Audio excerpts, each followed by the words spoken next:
I've been sick for 20 years and I've got 5 different specialists and I take 13 different daily medications as well as some other ones. When people tell me to take medication, I just take it and put up with the side effects, but that doesn't have to be the case.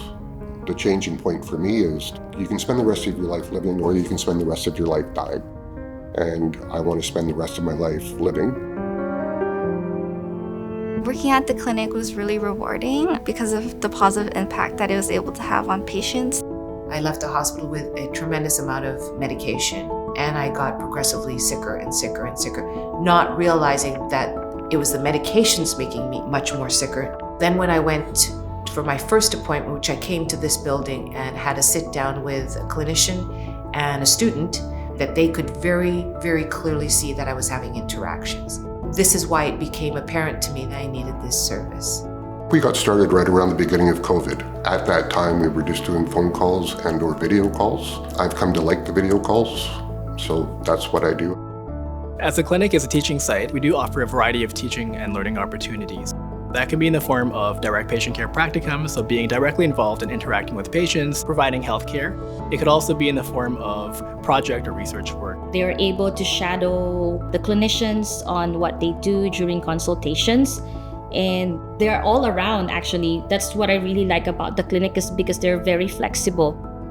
Having the opportunity to talk about things with somebody that had answers has made a big difference in the quality of care that I receive and my quality of life. This clinic gives you the resource to review all that and ask questions, and to have somebody else take a look at it that has the knowledge and the time to figure out if there's a better way of doing what you're doing. As a donor, you would have a direct impact on patient care in the province. That would allow us to expand our team, expand our equipment, and also look into different ways of delivering care to patients with accessibility issues, patients who may live in remote or rural areas, and being able to make that positive impact directly on patients' lives.